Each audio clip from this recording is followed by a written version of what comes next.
During Advent, you know there are many additional opportunities here at St. Max to help us prepare for Jesus, to assure us that we are doing his will, and to strengthen our trust and hope in him. There are also many, many ways that you can dig a little deeper in your daily lives at home to prepare your hearts for him. Tonight, we have invited parishioners Dave and Jen Brunsman here to help step us into Advent. Dave and Jen lead a busy life.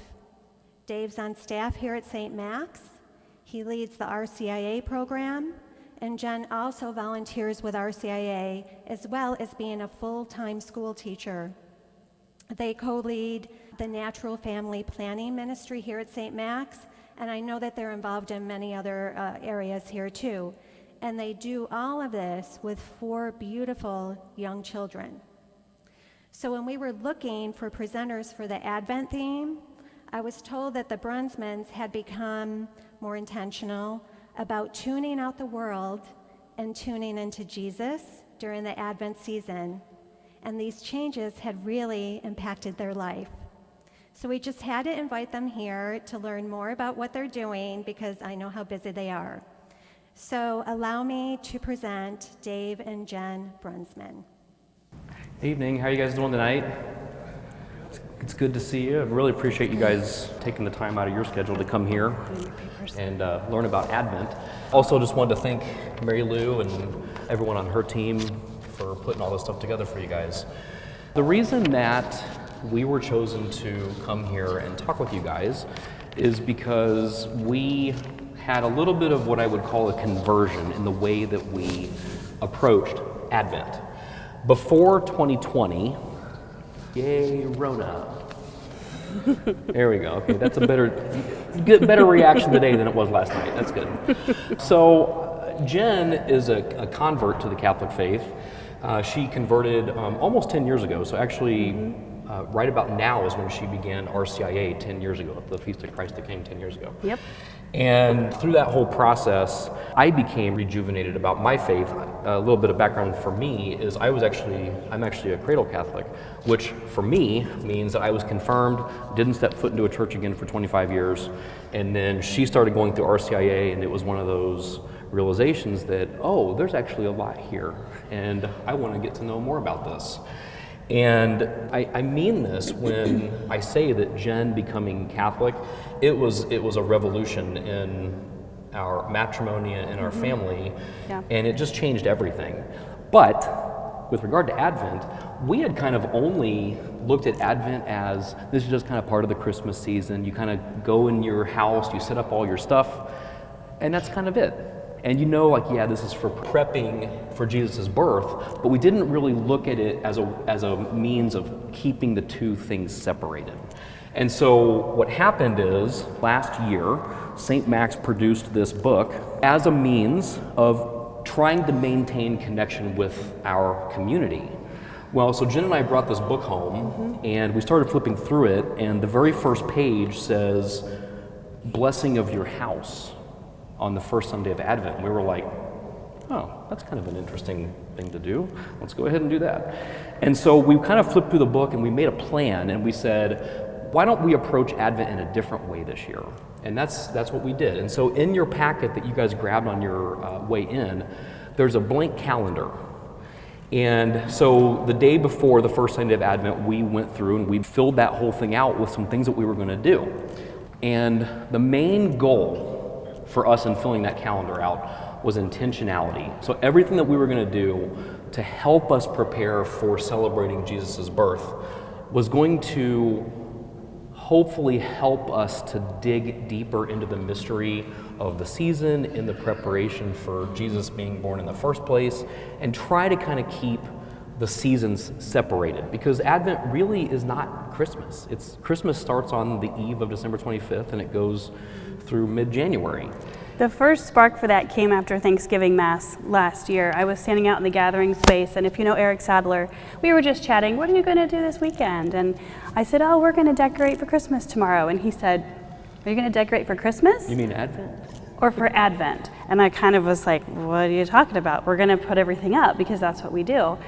And he told me in his family, the tradition was they would decorate for Advent, and they would save the Christmas decorations for Christmas Eve. And I just kind of like, I love you, Eric, but I don't want to wait to put on my favorite ornaments on the tree. And so I got in the van and I told Dave, hey, this is what Eric just said to me. And I told him, I don't think I want to. But Dave was like, well, I think I might kind of want to do that. And so I said, well, let's try it for a year. And next year we'll go back to the good way. And that was kind of the attitude I had going into it. Was like, we'll try it once, we can say we did it, and then we'll go and do it right after this. Yeah. But it didn't take long to see that this was a good that was going to be our new way. Yeah, and so a couple of the rules that we put in place based on Eric's feedback was, for instance, we were going to set up our Christmas tree the day after Thanksgiving, but only put lights on it. And then we were going to set up the nativity and not put Jesus in the manger. And then there was this reflection, which we'll talk about in a little bit, called the Jesse tree. Of course, you know, we have like the Advent wreath that everyone has on their table. And so this is the lights that the kids love when we're eating. It drives them crazy, which means it drives us crazy. So we don't do that. We just have it like that. And it's a little more tame for those kids who just won't eat. So we have that sitting up on our kitchen table, and then we also created an Advent kind of wreath on our mantle, which again was interactive, that we could, you know, light the lights as Advent was going on. But the rule that we put in place was that we're not going to put up anything explicitly Christmas. So winter, yes; Christmas, no. And we saved all of the Christmas conversion for Christmas Eve, which, you know, it ended up I think put some really good fruits into our home, and that's why we wanted to come and share this with you guys tonight. So here's our home, how we decorate for Christmas. Just luminaries up the driveway, and then just white lights. Jen likes the colored lights, but she joked. But I don't hang on the roof, so therefore she doesn't get on the roof. I do, and so it's my way. So I'm the one that wins, then we get to do the white lights. We also put wreaths on the windows, and that's kind of what we do, just kind of a basic, simple decoration for our house outside. Then inside, so we had our Christmas tree set up, and you know, at first glance, this just seems so odd. Like, you put your Christmas tree up, no ornaments, but what happened, first of all, it created a really beautiful glow in our house that, you know, sometimes those lights are kind of just, they're blocked by the ornaments. Well, and so we had, you know, almost a whole month just to kind of sit here and appreciate just the glow of the lights.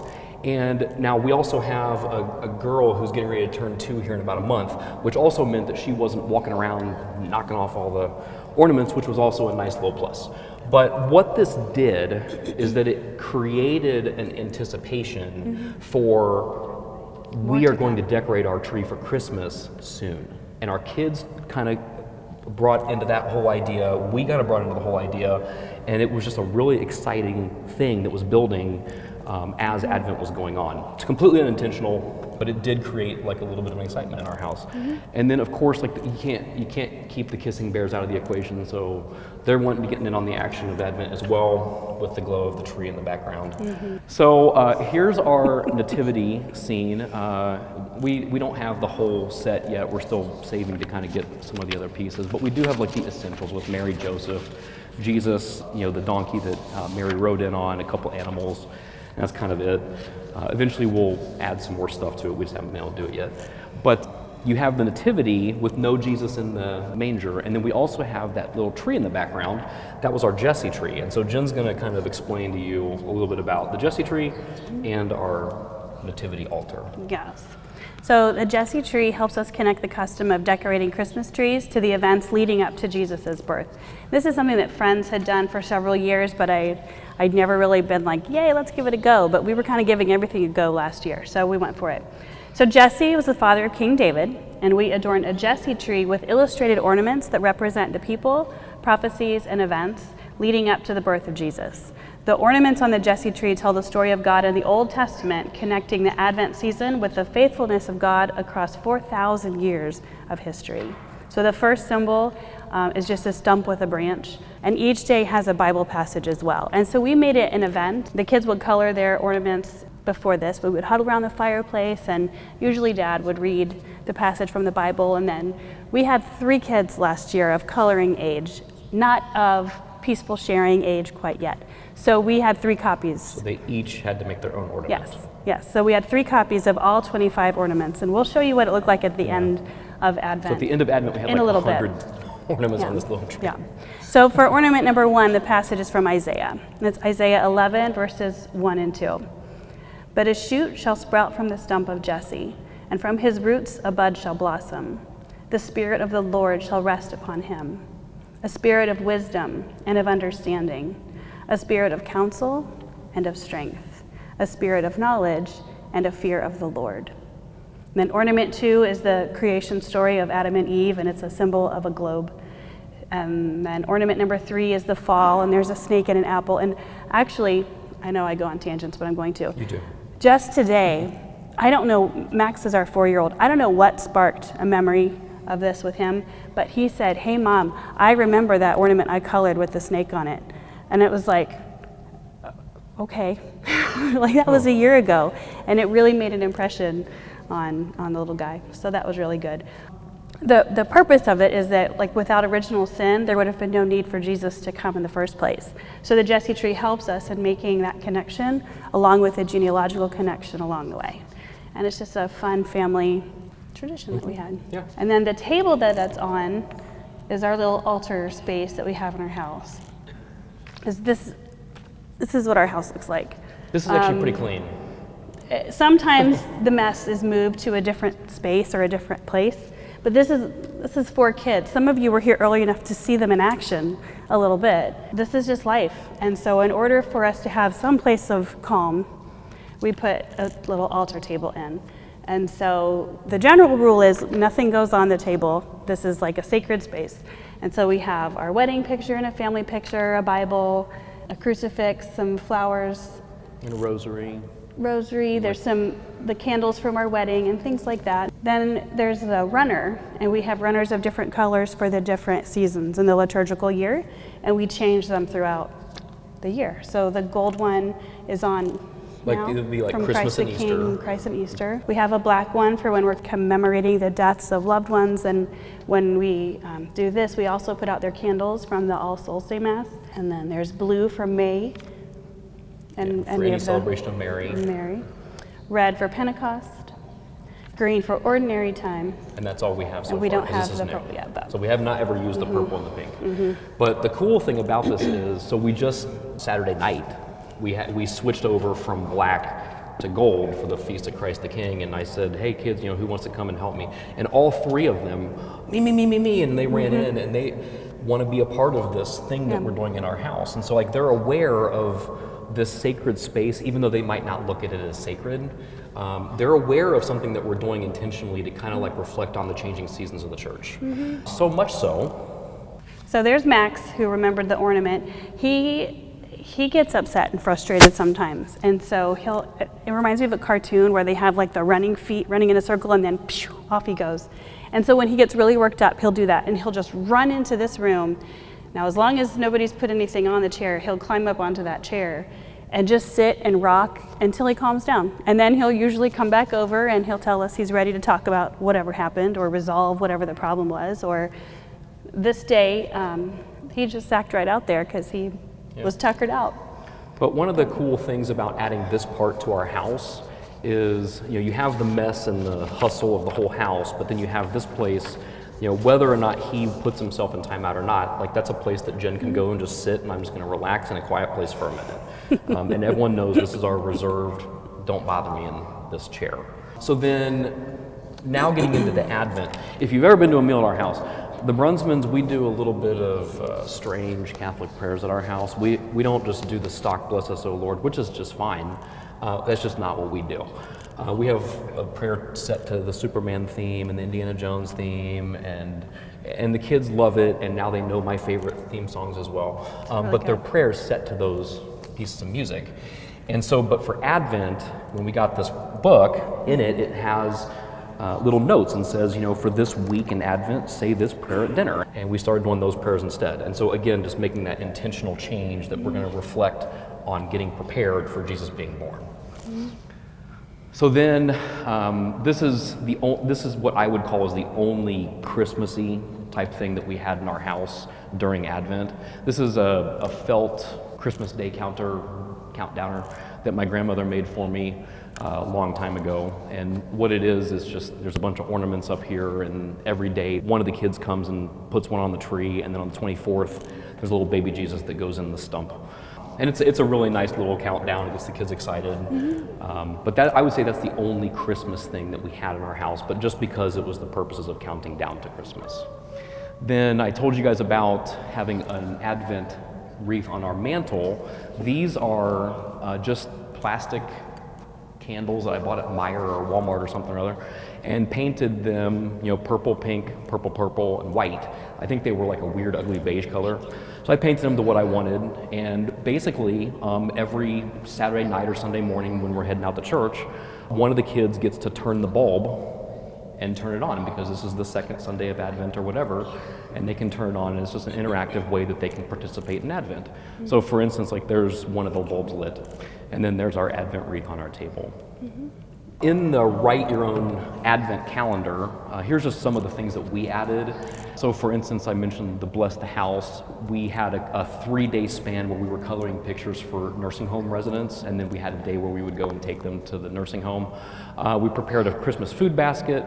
Jen's a teacher for Mason City Schools, and so when she was on Christmas break, we scheduled into our calendar, we're going to go to at least one daily mass, out of the norm for us. We're going to go to a daily mass. Scheduled a family rosary, wrote letters to all the priests that we know. Visited, there's an amazing drive-in nativity on Cox Road. It's a Methodist church on Cox Road just south of Tylersville. They bring like camels and donkeys and all kinds of, it's an amazing thing. From what I understand, I believe St. Max is also hoping to do a living nativity this year, so keep an eye out for that. And then, we also had to make sure that we watch Charlie Brown Christmas, because if you don't, you're just not prepared for Jesus being born if you don't watch that. But wanted to highlight real quickly the family rosary. So in your packet again, there's a quadrant thing that was printed out for you guys. So what we would do, like you cut around the big rectangle and then just fold it into a little booklet. That's just what we keep on our table. And so if we're ever going to do a family rosary, which is pretty rare, to be honest with you, but we can just kind of pull that thing out, and it's not something that's taking up a bunch of clutter on our table. It's just kind of there. And as a matter of fact, I'm a backpacker, and that's actually, I laminate that and I just take that out backpacking with me, and if the mood hits me, I might get to camp that night and I'm going to pray a rosary tonight. And it's something that's nice and light and easy to transport. So we wanted to share that with you guys, a little tool that we have in our house that we use. Then we also baked cookies for our neighbors. We made sure to read the nativity story from the Gospel of Luke outside of Christmas Eve. And then we also made sure to attend the Sacrament of Reconciliation as a family. We always attend as a family, but during Advent we wanted to make sure, like, hey, let's all go and make sure that we're attending the Sacrament of Reconciliation.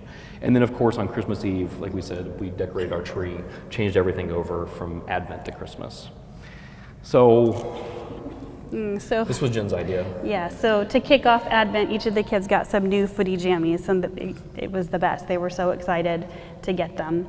So here they are modeling. This was, I think, the 17th picture where everybody is relatively They did not calm. know we were going to share this with anybody. Neither did we when we took it. Yeah, that's true. But Yeah, this was fun. and we're going to do this again this year.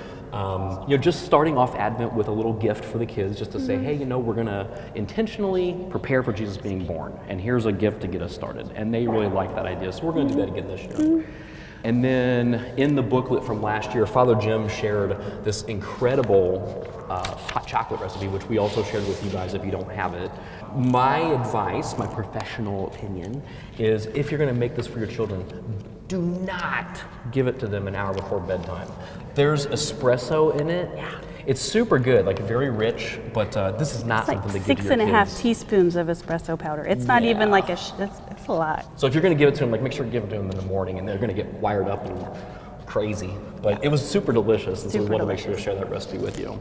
Yeah. Here's our Christmas cookie decorating, me with Max, and then that's Stephen, and then Jen with Stephen and Claire. And what we were doing is just making cookies, and we're going to bake them, and we're going to go give them out to our neighbors and just say, hey, I just want to let you know we're thinking about you during this Advent season. We're praying for you. Pray for us too. And we just wanted to spread some of that holiday cheer to our neighbors. And there's our cookies. One pro tip.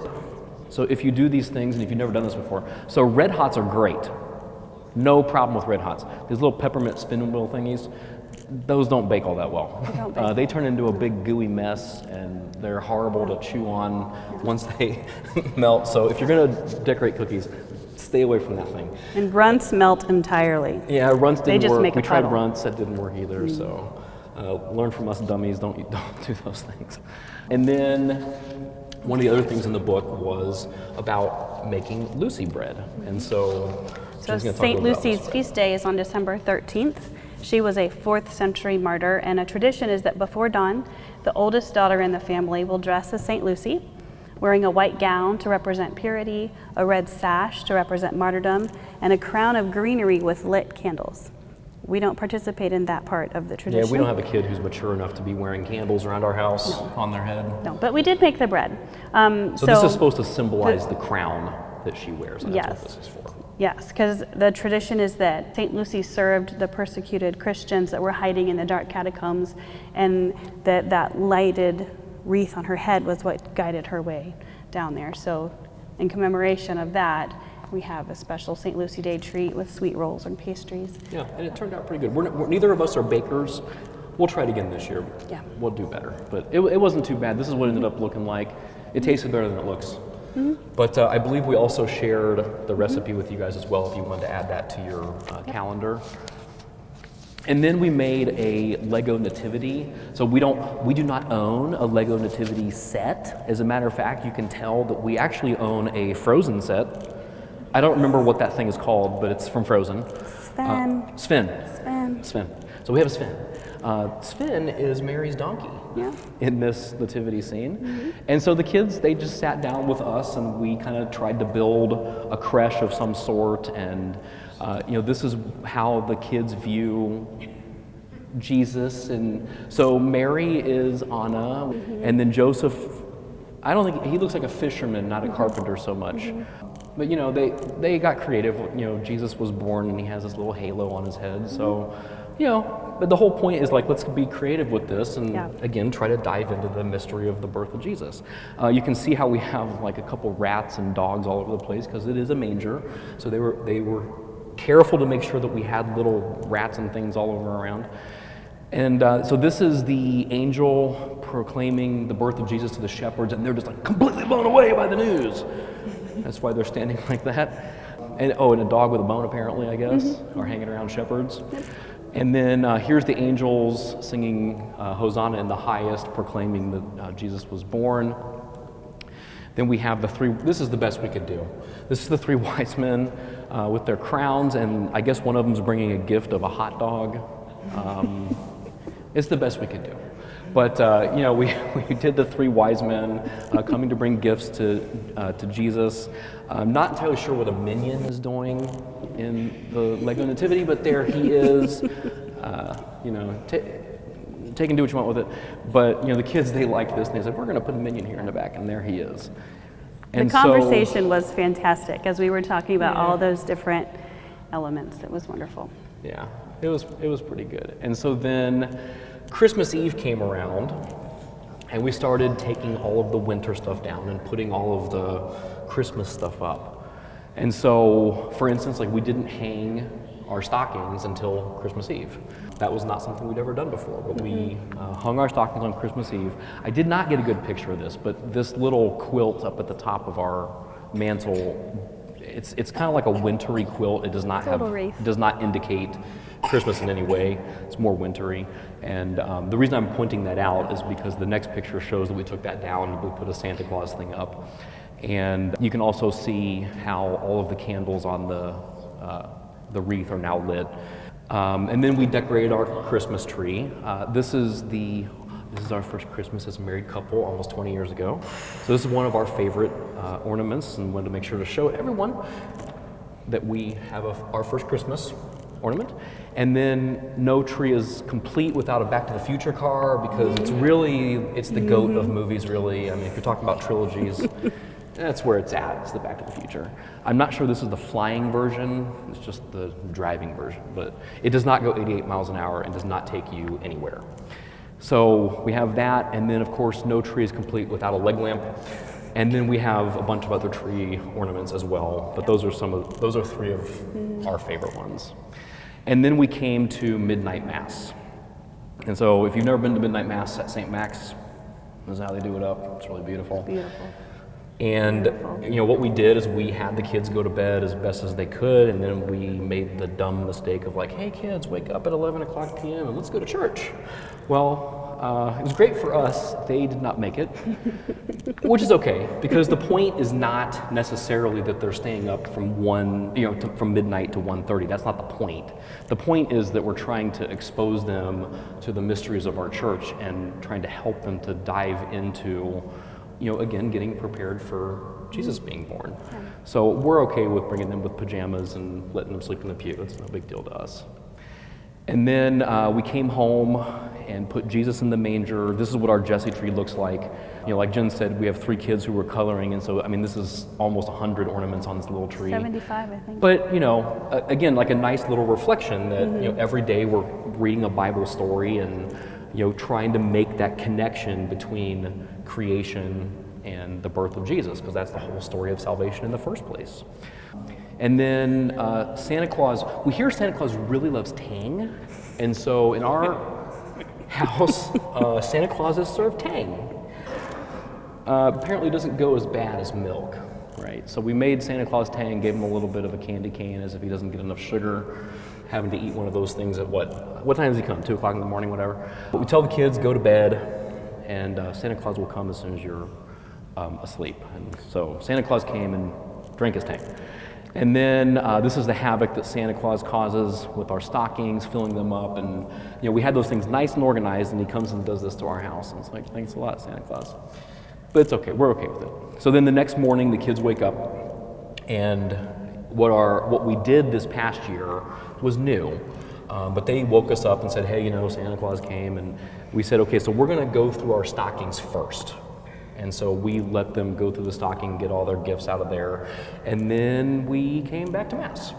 I don't know if this was 10 o'clock Mass or noon Mass. I would imagine 10 o'clock. It was probably 10 o'clock, but we felt that it was really important to come back to Mass, and so we did.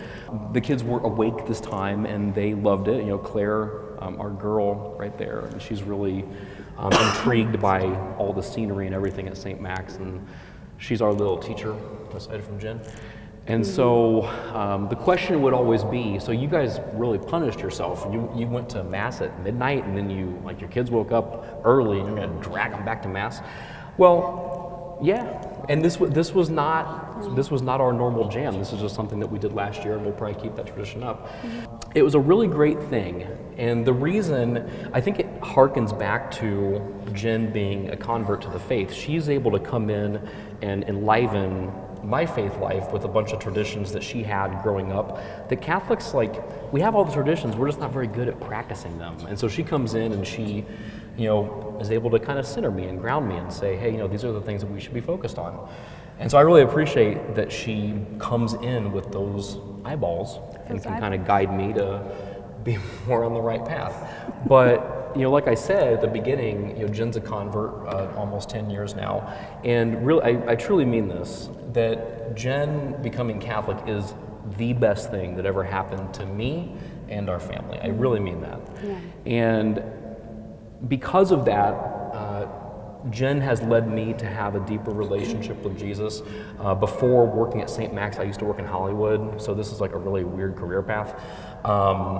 But she kind of was able to get me on the right path so that we could be focused on the things that are really important, which are Jesus and family.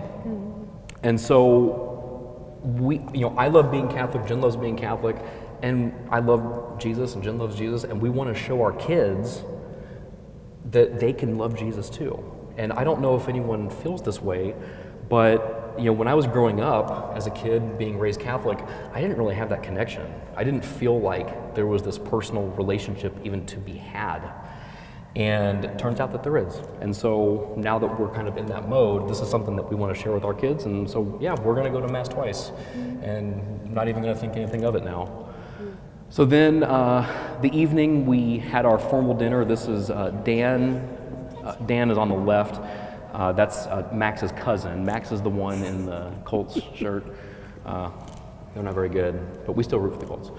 But the cousins eating there, and then here's the other cousins table with our kids and Jack there on the right, another cousin. And then here's the adult table, because you do have to have the adult table with no kids.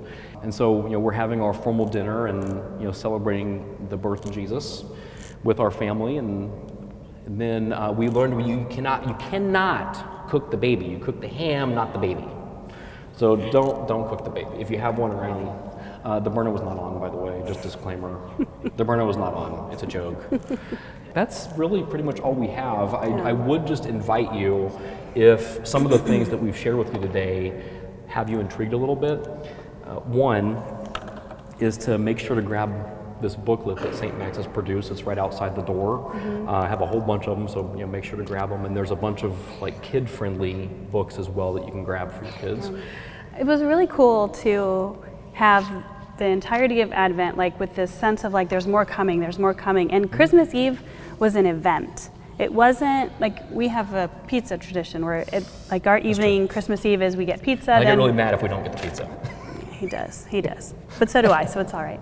But we would have pizza for dinner, we'd drive around and look at Christmas lights, and then we go home and we get some rest and go to Mass. But last year, it was an all-day event because it was all of the ornaments and all of the memories of every ornament, like his first grade apple that he made. And I don't know, I loved it. As much as I grumbled when it was suggested to me, because I am very much a creature of habit, and I don't like change all the time.